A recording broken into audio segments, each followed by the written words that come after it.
开始直播。大家好，晚了1分钟。今天病人比较多。开始之前，先感谢一下云间实行人给了5欧的打赏，非常感谢啊！祝这个云间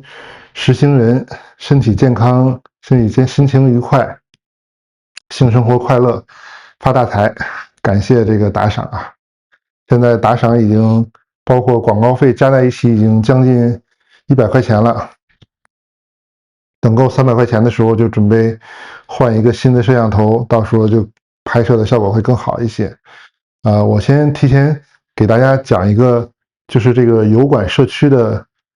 平台小技巧吧。我在那个社区也发帖子了，就是说，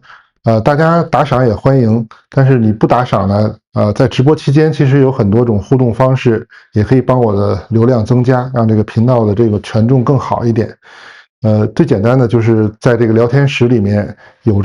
一个小按钮，上面你点开之后会有各种表情啊，比如红心啊，还有彩虹啊，烟花，还有100分啊，你点哪个都可以。只要多点就可以连续点，点多少次都行，无限点的，就是随时点一下，它就算互动一次，这样它就是可以让这个直播能够得到更多的推流，油管平台就会把这个直播推到更多陌生人面前。还有一个是这个油管的新功能，好像是美国先开始的，但现在加拿大也有了，可能有的地区还没开通，大家可以看一下，就是在聊天的这个直播聊天里面。最下角留言区嘛，留言区后面留言框后面，一般是右边吧，有一个小的标志，有的地区呢是有2个标志，一个标志的话就是一个钞票，然后 dollar 嘛，那个就是打赏、超级留言这些，还有一个呢就是会有一个小的礼物箱的这个标志，就是可以送礼物，这个好像是最早是竖屏直播的功能。现在我看横屏也有了，我昨天就这个王教主直播的时候，我试了一下，因为它这个每个用户啊，就是固定的，你只要打开，应该是有一个系统赠送的积分。我看我那个系统是送了1000积分嘛，所以我给他送了一个900的那个2个小星星摔跤，其实是好像是拥抱吧，这个反正就是这么一个小动画可以放上去。有的平台可能看不到，但是好像王教主看到他直播里面提了嘛。然后又零碎送了几个小的，10积分、20积分的，好像送了一个80积分吧，反正把1000积分都送完了。我看了一下，你要如果用钱兑换的话，1000积分大概是13加币，就是10刀左右吧。所以这个就算这个薅资本主义羊毛嘛，大家可以看一下，你要有这个功能，然后油管又给你送了积分，就可以这个在直播期间就把这个直接送礼物送出来。这个是就是新的功能，油管新功能，我已经试了啊，确实是有用，而且后台看数据也还是不错的。还有就是这个直播的点赞、转发，包括下面的评论、留言，还有聊天室里面互动，都是可以增加这个直播的这个推广的。今天主要是用大家这个呼声啊，就是简单代练一下颈部和肩部的这个锻炼。好多网上的视频都是教你说怎么用头画米字呀，画各种凤字呀，但其实颈椎是需要一个稳定性的。我们这个人类的颈椎呢，和这有些动物它靠这个头，靠这个牙齿捕食不一样，它是需要，比如蛇就是需要这个头的这个灵活性，对吧？眼镜蛇的头动来动去的，然后人类呢，它是需要让你这个脑花儿在这个头颅里面越稳定越好，越稳定它工作的状态越好，所以我们是需要这个颈椎稳定的。但是这就造成一个问题，我们现在生活呢，很多人是伏案工作，对着电脑啊，或者是对着办公桌，或者是对着人，你比如银行柜台啊，有些柜台它也是对着人要久坐或者久站，它老是长期处于一个姿势。这样呢就会让你局部的这个颈肩的肌肉特别疲劳，让它这个结构，因为我们都是有一个往前往下的一个趋势嘛，所以它的头就容易疲劳之后，后面会拉得很紧，前面呢就会变得很弱。形成一个上交叉综合征，就是俗话说的头前伸，圆肩驼背。这个呢是一个很常见的现象，现在非常普遍了。好多人就把它归罪于这个现在的电脑，还有 iPad 呀，各种电子产品、手机。但其实没有这些电子产品之前，这个问题一直是困扰人类的，就是我们直立行走，然后现代化的这种紧张生活，你没时间去放松，没时间去休息的话，就非常容易形成这种体态。然后它紧张之后呢，会造成一个问题，就是我们颈部这里，血液循环、淋巴的循环会受阻，这样就影响我们大脑的供血。大脑对供血是非常敏感的，它一旦感觉说供血不足的时候，它就会马上把它认为不重要的一些器官，比如说我们其他的五官，眼睛、鼻子、嘴巴、舌头，呃，耳朵这些地方减少血液供给，优先供给大脑，这样就可能让你的这些五官、五感这些开始出现蜕变的现象或者一些症状。我们治疗呢，就是或者说我们保养，就是需要让把颈椎还有肩膀肌肉能够放松，让平常你用的过多的地方呢得到一个休息，得到一个更好的血液循环，同时让它这个结构更稳定，避免出现你伏案或者工作或者生活的时候造成它非常容易疲劳。那今天就是先简单做一下这种徒手不需要工具的锻炼，有些功法之前已经拍过了，今天就拍一个完整的这种从头到尾的连热身连最后的放松收工，合在一起的。这个顺序不重要啊，大家可以跟着我一起练，也可以就是你练完之后你觉得哪个动作最舒服，哪个练完了对自己的情况更适合，你就可以专练这一个动作，不是说一定要照着我今天一会儿做的这样完整的做一遍。我是希望能够展示更多的相关的动作，强度和时间可能都相对比较长。大家自己日常练呢，就是你就挑一两个自己练的最舒服、最放松的动作就可以了，不是说必须每个动作都要练。大家一定要根据自己的情况。好多网上视频都是说的特别绝对，就是你是什么什么病，就练他这一个动作，或者就练某个动作就能好，这个都是特别不科学的。科学的就是我们要分析具体情况，你是因为什么原因导致这个情况，然后你的具体情况问题在哪儿，然后你去针对性的选择适合的动作、适合的功法，这样才能够解决问题嘛。所以就是直播就是这样了。哎，我这个登录上去了吗？怎么看着好像没反应呢？好像后台是已经开始登录了，应该没问题。嗯，呃，那个棒铃啊，棒铃直播我准备放在这周四或者周五，先做个预告，具体时间还没定，反正不是周四就是周五。我看病人少的时候就给开一个，先做一些这种棒铃的基础动作。因为我看上周这个直播完之后，好多人评论区说已经下单了。考虑物流问题，你要如果是国内肯定快啊，这个北美的话可能不一定一周就能到，我们再多等几天，周四或周五再开始第一次这种棒铃的直播带练。我教的就是我怎么练，然后我就怎么演示。先从最基础的动作开始。网上好多这种棒铃的视频都是特别挑战极限的，比如拿个40磅、45磅甚至更重的，你看起来就很夸张的。然后有些动作你看着它感觉已经很吃力了，这样其实是非常容易受伤的。我们普通人锻炼的话，就不用追求这种极限，你就找一个轻的小的，然后自己能把动作做流畅、做稳定，起到锻炼效果就可以了。慢慢你越来越熟，然后我们也会逐渐的增加这个动作的难度，然后慢慢把这个动作的组合都会展示教给大家，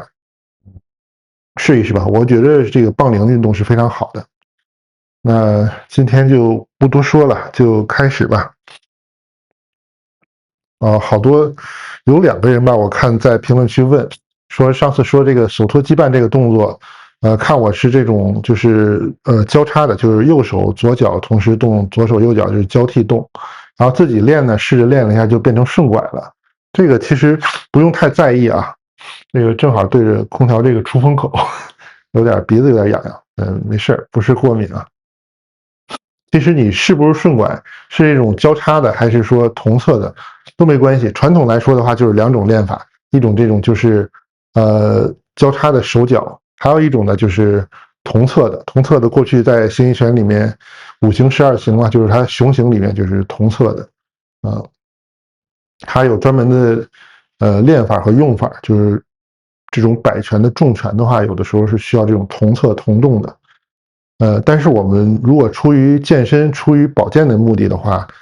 可能更多是这种交叉的更好一点。但是一开始你做的话，不管是交叉的还是同侧的都可以，就顺其自然，放松、舒适自然为度。然后练一段时间之后，你发现慢慢就变成不是顺拐了。这个其实是跟你的左右大脑这个神经控制有关系的。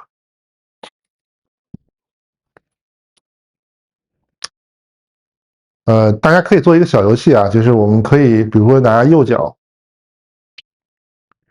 就是右脚在原地画圈儿，就是匀速画圈儿，这样画圈儿，朝着一个方向画圈儿。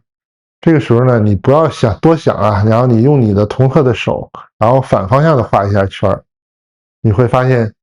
你这个脚本来一直命令它是往一侧画圈的，你手反过来的时候，这个脚同时也跟着反过来了。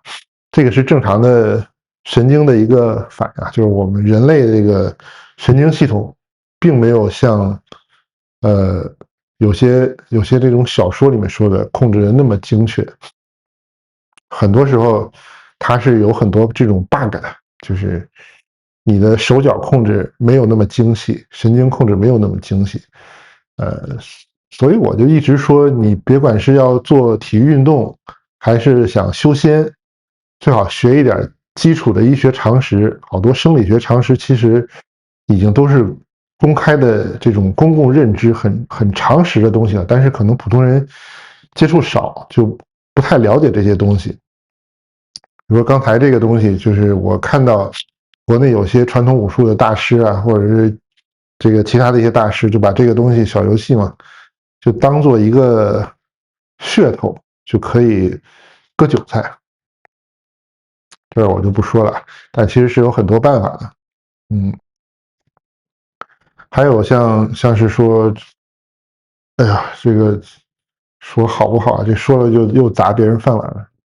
先不说了，我们就直接练吧。虽然是这个说的主题是练颈肩，但是我一会儿演示的时候啊，我动作每组之间我会穿插10个深蹲，就是我们之前介绍的手脚配合的深蹲。目的呢就是传统的这种功法的锻炼呢，它是不光是说练肌肉，它更多的是考虑一个全身的气机，就是你全身的这种运动。所以我们练一些颈肩上肢的动作的时候，间歇的搭配一些下肢的动作，这样可以防止说你这个气血太往上过于浮，变成头重脚轻，根基不稳。把气血往下引一，就好像这个峨眉十二桩里面，它的天地桩，你练不同的次序，练不同的动作，它最后达到的效果和让你身体的状态结果是不一样的。我们先把这个手托羁绊来当做一个热身，做几分钟。我去拿一个时钟吧，这样看时间方便一点。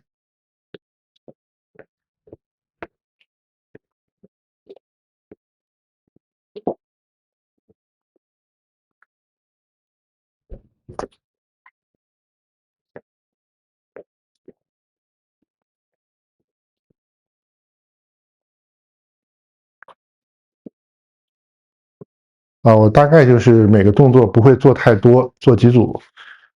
看一下时间，这样之后如果拍的效果还行的话，我就剪出来，单独做一个视频放出来，大家以后练的时候就可以跟着这个视频练。手托羁绊，上次的视频没看的人，我就简单讲一下。两个手都是握空拳，然后两个手臂上臂和前臂的这个角度大概在120到160度之间，不要变成伸直180度，有一个钝角就可以了，不要低于90度。低于90度就会打到自己。然后前臂和水平面的这个角度在45度到60度之间，就也不要垂直，也不要太低。大概就是你想象你前面有一个人，你攻击的大概就是他的颞颌关节，他的下巴这个位置。两个手交替在身体前画圈。容易犯的错误就是，一个是这个手的频率容易乱，还有一个好多人到这边下面之后就非常容易垂下来，就变成这个拳头低于肘，然后肘低于肩。我们这个尽量就是让这个拳面一直是高于肘的，然后搭配上原地踏步，踏步的时候脚可以稍微有一点点外八字，以这个舒适自然为度，不需要太快。大多数人都是手比脚快，所以手稍微可以慢一点，然后脚稍微快一点，这样就两个手脚就不容易乱，不会变成顺拐了。眼睛就看着正前方，平视或者略高视。做的时候不要后退，可以往前进，可以转弯。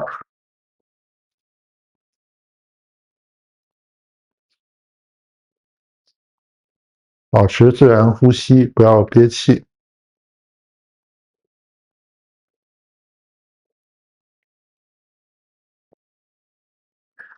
好多人做运动的时候不知道怎么热身，不知道怎么去冷身。就是运动前应该要热身，热身的目的是让身体的血液循环稍微加速，体温略微升高，为这种后面的剧烈运动提前预热，和热车的道理是一样的。还有一个目的是要把你的身体的主要关节做一个折叠打开，这样你待会儿剧烈运动的时候，就可以身体的下意识它就知道哪里是极限，就避免这种极限超过极限的损伤。冷身就是运动完之后做一些放松拉伸、安抚，让神经镇定下来，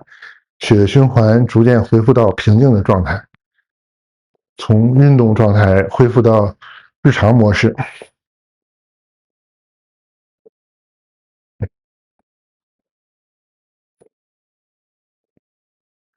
手托羁绊就是，应该是有人问这个手托羁绊为什么能够驱这个脏东西啊？就是因为人体本身是一个闭合系统，你如果身体状态好的时候是不用太担心这种其他的东西附体的。附体呢，主要就是有一个最常见的入口就是后背、胸椎、肩膀这个位置，包括大椎啊、颈椎这个位置。这个位置你如果出现问题的时候，它就非常容易受外界影响。从神经系统来说，这个位置也是一个人体的体温控制中枢，然后中医也是把这里认为是很重要的。然后胸腔、肋骨这里也是跟魂魄有很大的关系。老王就是跟那个读那个来信，老师建议说大家试这个驱鬼，驱这个附身附体，抠肋骨缝。好，我们大概做了几分钟之后，休息休息，平复一下。就抠肋骨缝这个事儿啊，怎么说呢？有道理，但是他讲那个方法啊，我不是太认可。那个方法我最早听说是北京后浦的这个陈伟礼大夫，他给人治病啊，还有让别人自我按摩保健，就是教抠肋骨缝。好多人受不了的，因为抠肋骨缝确实很多人非常疼，不是说你附体了才疼，好多人他日常如果运动少，他的肋骨状态弹性比较差，肋间肌比较紧张的时候，就轻轻一碰就很疼，或者你确实是肋骨啊、胸椎有一些问题的时候，它也会很酸疼。通常来说，我们不需要说那么用力去抠。那陈大夫他是体质比较特殊，他是痛觉特别不敏感，所以他就治的手法也特别重。当然就相对来说啊，其实他做完还是挺舒服，他给我治过。好多人就不需要那么重的，就是一个是可以用我们之前说的这个，就是把这个膈肌从这个肋骨下面，你这样去抠，不会特别不舒服，但是也能够把这个膈肌放松下来，也可以让肋间肌松下来。还有一个呢，就是我们说的有一个拍打法，叫拍云门，这个原来武国中也推荐过，他是跟我师傅跟那傅武中也学过。就是我们做一个空掌，不要实拳啊，你实拳就打疼了，就是空拳，然后用这个手指这一面敲自己的云门，这个和手托击败异曲同工之妙，不用太快，就是有节奏的去拍就行。然后同时呢，也是原地踏步，这个也是大家尽量就是两个交叉吧，然后也可以就是顺拐，如果做出顺拐来无所谓啊，顺其自然，你敲着敲着就不顺拐了，不需要太狠，就是敲这个云门这样，敲一敲它这里就会松下来，你再去抠肋骨缝、按压肋骨缝的时候就不会那么酸痛。原理就是第一类和第四类通常叫做死类，就是好多人呼吸太浅，上面这个肺底这个位置啊，其实是常年不用的，甚至有的人终身都没有用到这个肺底的1/3，所以他这个肋骨就本身是应该能动，但他用的少之后，他就动的非常少，就不动了。不动之后，你这里肋软骨啊、筋膜还有这个肋间肌，就是常年不动，它就会僵化嘛，就会增生。进一步就容易加重我们刚才说的上交叉综合征，你的头前伸，甚至好多人这个锁骨都是往前凸出来的，这个都会影响呼吸啊，影响你的心肺功能。那就是基础的这种肢体活动的热身，我们做一套整骨疗法的全身检查，同时也是一个身体的基础的关节活动。第一步呢，先是把两个脚跟离地，脚尖垫起来，然后放松，自由落体，脚跟落地，再起来，再落地。你要感受一下落地的时候身体哪里有不舒服，然后有酸疼或者觉得卡的地方。一个简单的力学测试，传统里面就是有很多这种震脚的练习，我们就做一个最简单的。然后下一步呢，就是全身屈曲，两个手这样握起来，然后举住，低头，完全蹲下去，停几秒，起来，然后手指打开，往后伸展，头往上仰，完全全身伸展的状态。感受一下你身体所有的关节都在屈曲的状态，所有关节都在伸展的状态的时候，有哪里紧张，哪里酸痛，哪里活动有点受限。我们重复做3次吧。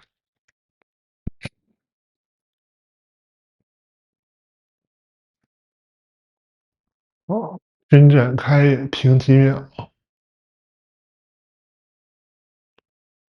再做一次。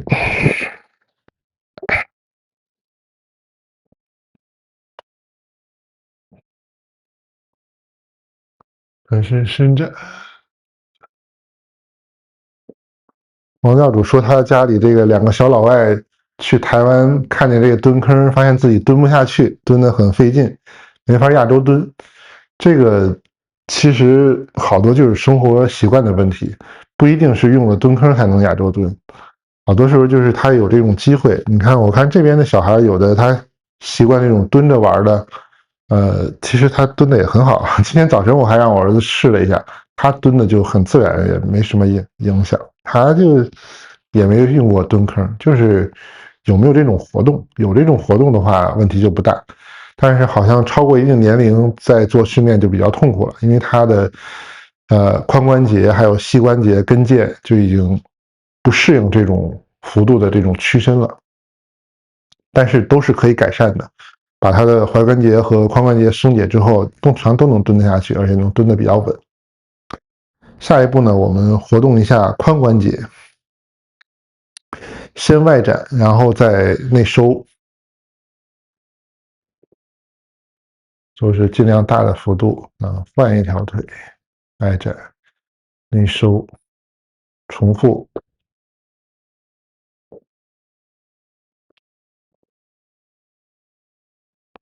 第3次。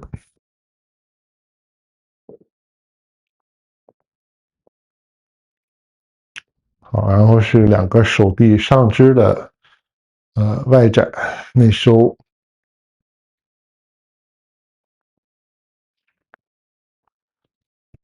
可以找一个镜子或者录个视频，观察一下自己两边活动是否对称，是否有卡压的地方。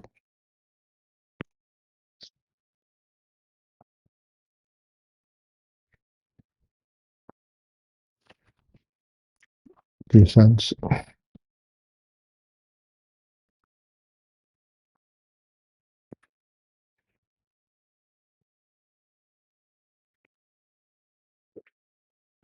然后是我们的颈椎，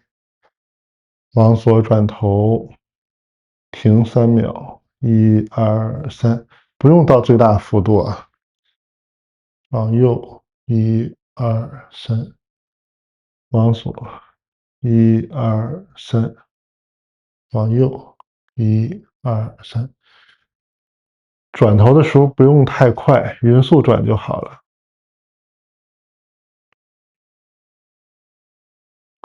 啊，左右旋转完了，我们再做低头和抬头。低头的时候，正常下巴应该能够贴到胸骨上，然后抬头的时候，应该是和这个天花板成水平的状态。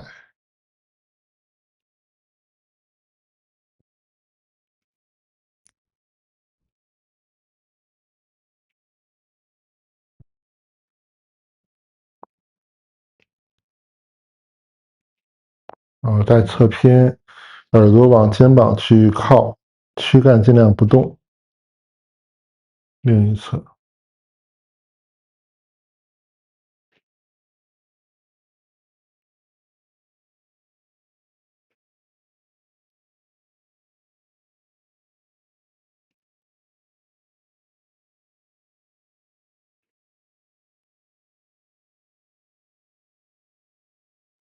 这就基本上全身大多数关节都活动了一下，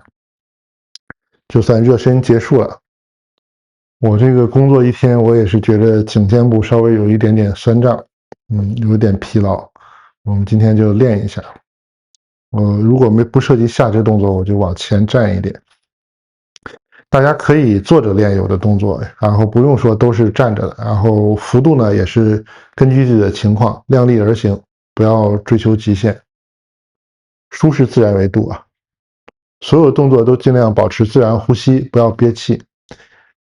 颈椎、前胸、后背尽量是放松的状态，腹部是放松的状态，不要憋气。好，接着我们做一下这个观想少商，五指张开，然后大拇指在太阳穴这个地方，这个高度，我们停10秒吧，不用停太长时间。放松下来。我做一下侧面。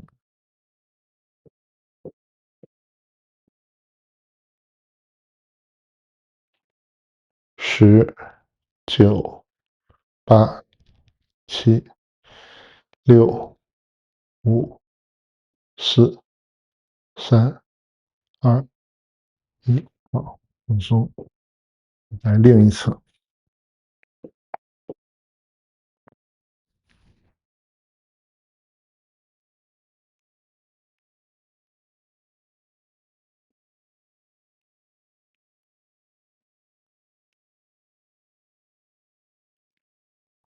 我们作为热身，就是做个10秒、15秒都可以。如果是要练作为一个单独的功法的话，大家最好是时间稍微长一点，也不用太长，1到3分钟就可以了。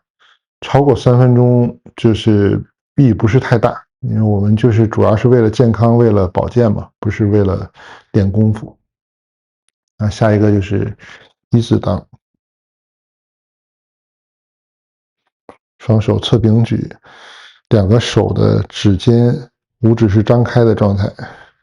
指尖尽量往两侧去伸展，往远处去够。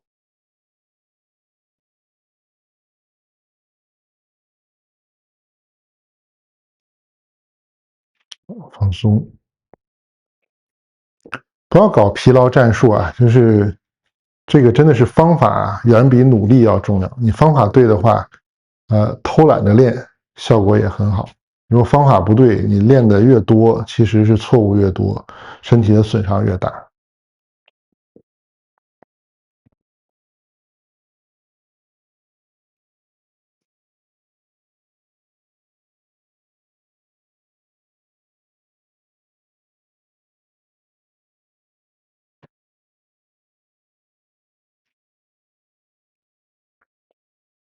文武之道都是一张一弛，那我就是特别不理解，现在报道说国内好多呃学校给这孩子，特别是小学生留作业，作业都写到晚上11点、12点，觉都不睡了，我这特别不理解。我觉得这老师没明白这个教学的意义是什么，因为过去说的很清楚嘛，师者，传道授业解惑，你得把这个学生教明白了。教明白不是靠你这个做作业做的留的作业多，做的作业多弄明白的。你说明白就是明白了，一遍讲明白是你水平高，你讲10遍、做100遍作业都弄不明白，那说明你水平不行嘛。我小的时候就基本不写作业啊。而你学会了，考试成绩好，这个老师也不管。那实在一定要交的，什么寒暑假作业，就交给其他小伙伴写了。这个是，呃，我们下一步就开始正式练一下吧。先练，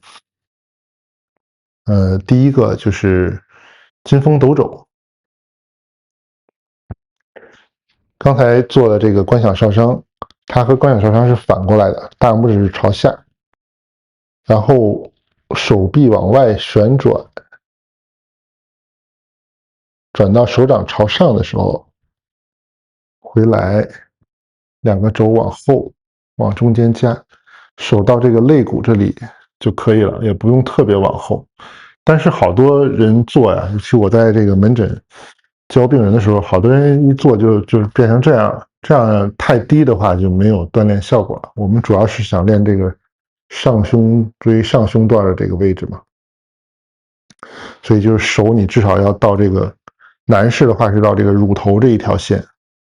女士的话可能就是要稍微高一点，尽量高一点的位置。我从侧面做一下，是大拇指朝下，然后往外旋转，贴着身体往回拉，不用做到极限，就是方法对就可以。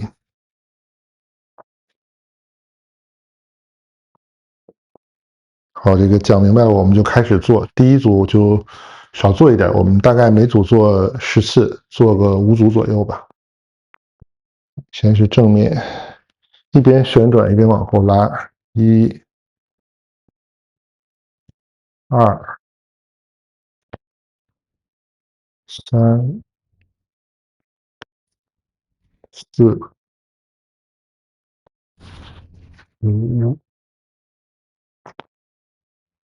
6、7、8、9、10。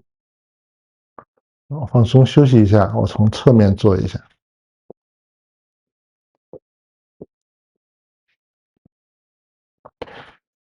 11、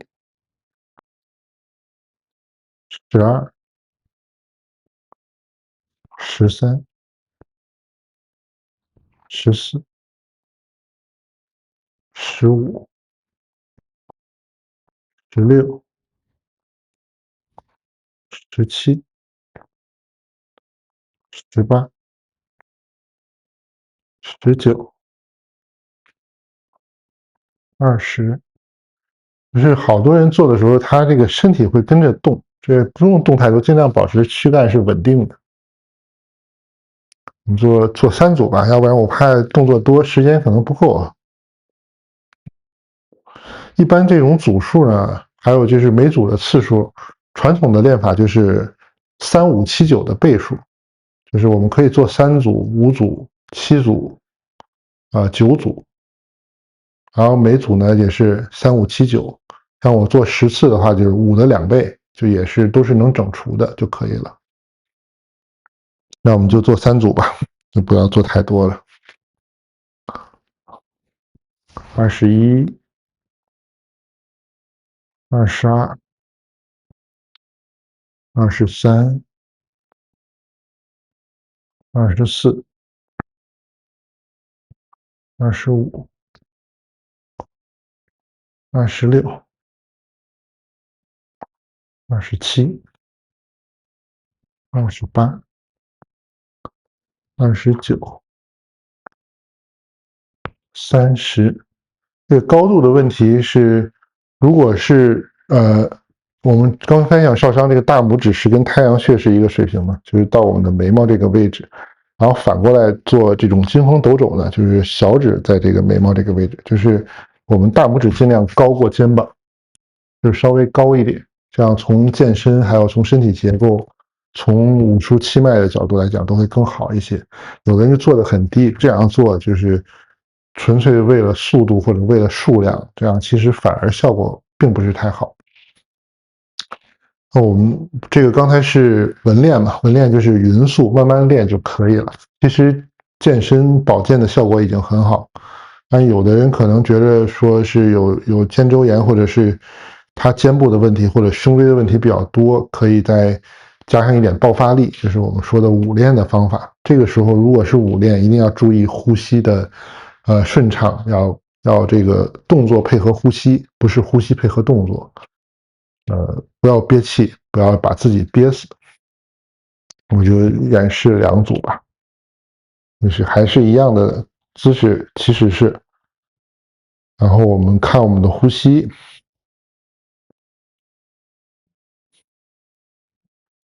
呼气的时候做动作。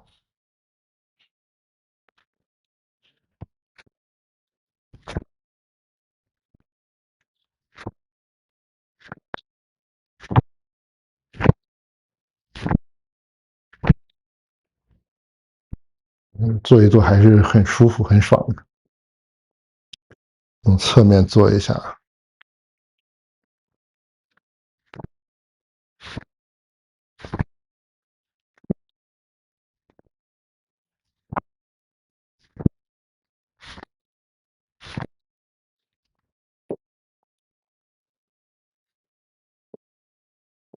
去做这个金风斗肘啊，对这个肋间肌的放松，还有所谓的就是你这个驱除一些外来的东西，比你去抠肋骨缝效率高得多。大家试一下就知道了。以前网络上就是经常有这种莫名其妙的，说这个金风斗肘都是什么要每天练上万次，你上万次那么练，你这身体就废了。不要那么练了，不是靠数量堆出来的，就是你单次完成的质量更重要一点。好，那我们做10个深蹲，把气血往下引一引。第一步先是完全蹲下来，然后放松，找一找脚尖的角度，还有2个脚的宽度，然后把2个手抬起来，竖掌，把身体拉直，蹲下，3、4、5、6、7、8、9、10，好，放松休息一下。那个老有人在这个聊天室里面问房中术啊，这个刚才是一个深蹲的动作，就是顶级房中术里面的一个招式，练好了，不管对男对女，能力提高都是非常好的。但是要领就是要做对，你动作细节做对，就影响它的直接的效果。如果你是像说健身房里面那种负重深蹲那个练法，就只能练一练你的肌肉吧，对你这个内脏，对这种性功能有提升，但是提升的不是那么多。关键要领就是你要全身的力量能够集中，这样它这个盆底肌、骨盆的这种整体的筋膜的张力才能够得到调整。还有一个要领呢，就是说这个老王原来也提过啊，他提过那么两句，我没看他百刀会，但是他在普通的直播里面也讲过一些，就是他讲过这个房中术呢，关键呢就是有抽插嘛，就是插不重要，抽是重要的。这个深蹲呢，就是往下蹲不重要，往上起是比较重要的，就是你怎么起来这个更重要，一定要匀速起来，用你的手起来，用你这个整个后背脊柱的这个筋膜起来。为什么抽插呢？就是抽比插重要呢？就是大家要从物理学上就能够理解，就是你要刺激这个阴道壁或者是它的深处呢，就是你不管你的这个器具的大小粗细，但是呢，你要刺激，你只是靠局部的这种插的这个刺激呢，它就只能刺激到它物理能够接触到的这个阴道的表皮嘛。但是如果你是抽的话，如果抽的这种状态比较好呢，它是会形成一个内部的负压，就跟大家拔火罐是一样的，就是你拔火罐，它是形成一个负压，它这个压力是对这个拔火罐这个区域所有的地方都会形成这种张力刺激的。所以你如果是插的话，你就只能是你能接触到的地方才能够刺激到，然后你抽的时候呢，如果抽得好，它形成一个内部的一个相对负压，它是可以把这种阴道还有子宫深部的所有的位置都会有一个均匀的这种真空的吸力，这样才能够刺激的会更好，然后你才能够双方共同达到比较高的境界啊。多了我们就不说啊，我们毕竟还是一个健康为主的，主要是练颈肩的一个直播。金风斗走完了，我们练一下，哪个动作呢？练一下这种翻江倒海吧。翻江倒海呢，是我们不练这种原始版本，原始版本难度相对比较大，只是为了健康养生还有颈肩的这个活动的话，我们就练简单单侧就可以。单侧的还是同样是五指用力张开，然后再从身体的前面开始，从我们的中线开始，然后手是往前够的，不是好多人做的就直接抬起来了，不是往上，而是手往前够，把你的身体拉着往前去，前到不能再往前了，再往前，因为你的肩膀连着手臂连着躯干嘛，它就会往上走，往上走，走到你的耳朵旁边的时候，耳朵可以往这边贴一下，手尽量往上去够，把这个一侧的肢体拉伸开。这个时候可以停一下，我往后一点啊，可以停一下，也可以转过来，直接继续变成尾指向后，大拇指向前，还继续往上。再往上的话，它就要往后走了。往后走，我们眼睛可以看着这个手，往后拉着你的躯干，你感觉到这个手的张力，从你的手指的末端一直连到对侧的胯、对侧的膝盖和脚。再往后一点，你就要迈步，重心就要变了。在这个临界值的时候，往下回到起始的位置，换另一只手，往前，往上，眼睛看着手，都是在身体的中线完成，到身体后面也是在身体的中线、中轴线上过去。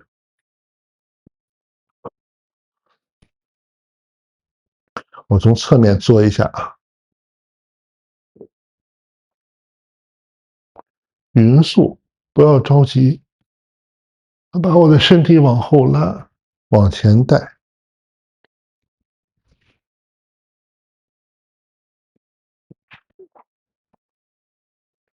就这种拉伸才是一个全身的拉伸，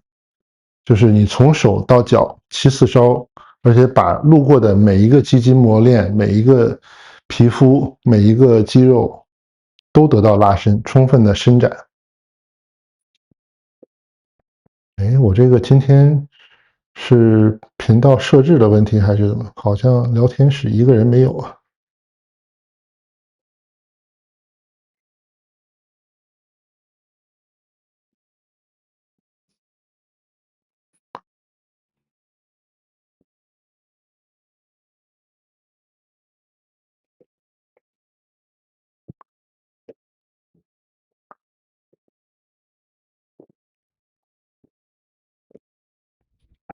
嗯，好，那我们做3组吧。需要看脚吗？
哎呀，我靠，我忘了点这个开始直播了，那今天又变成录播了。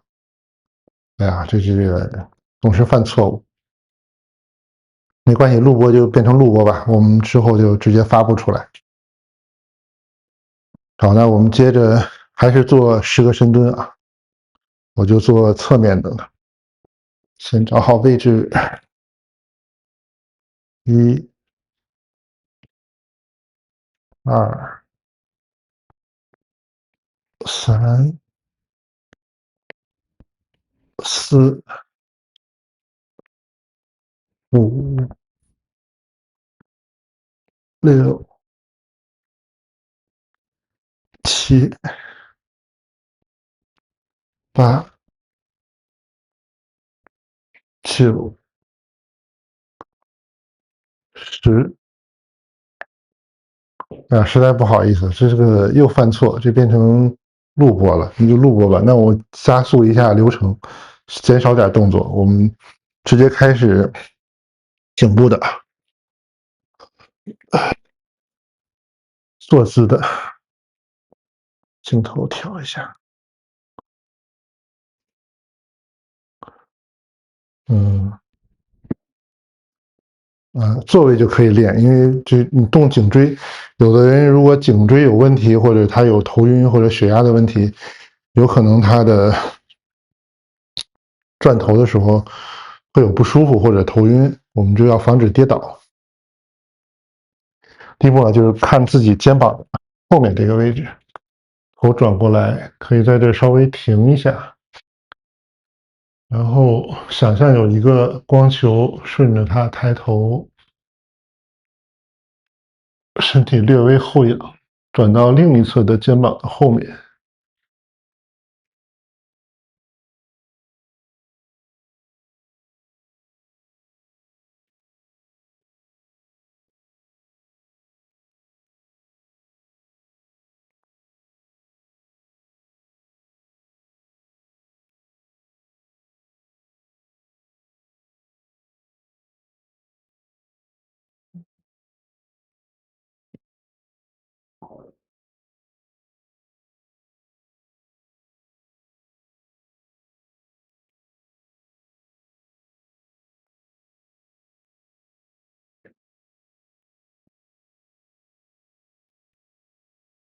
好吧，变成录播我就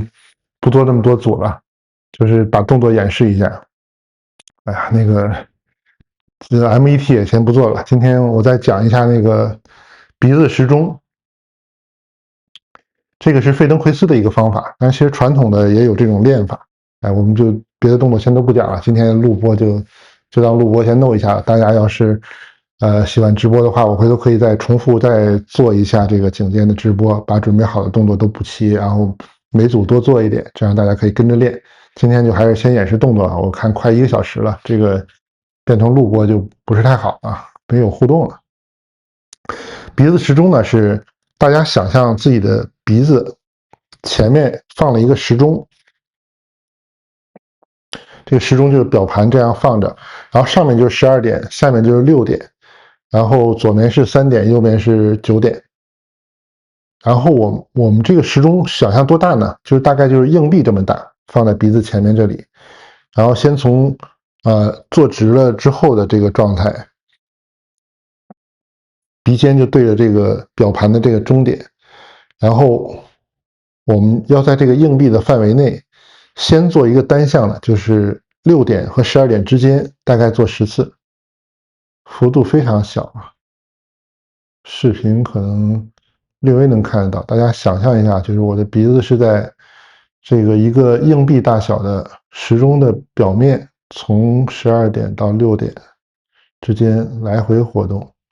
带动我们颈椎的小关节，尤其是环枢椎的小关节，在细微的动。这个不要着急，一定是匀速的做，然后回来放松休息一下，然后做水平的3点到9点之间的，也是就硬币大小，匀速的动。颈椎的这动作不是越大越好啊，就是这种细微的动作才能把一些我们平时不太用卡到的肌肉小关节松动开。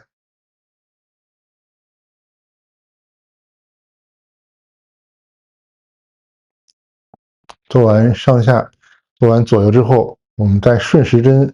做10圈。这个活动的范围就是硬币的大小，沿着这个表盘的表面。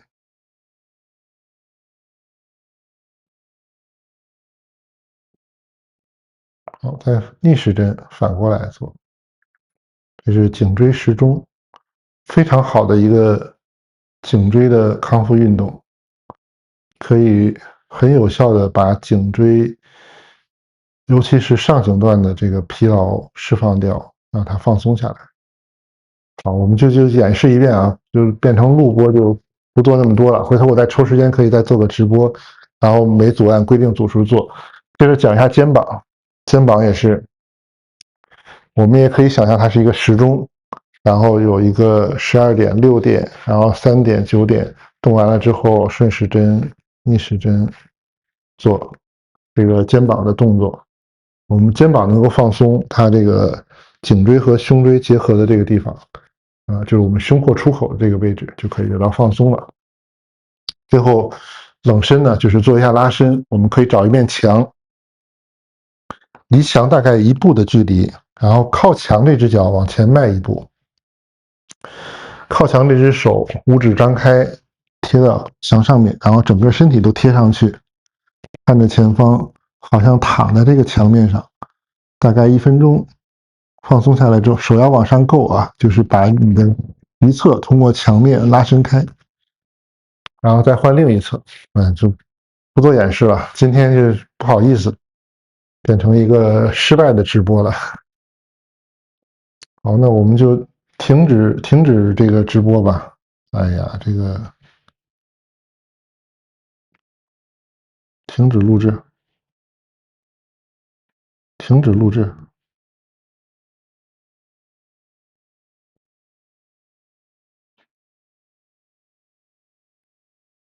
怎么停啊？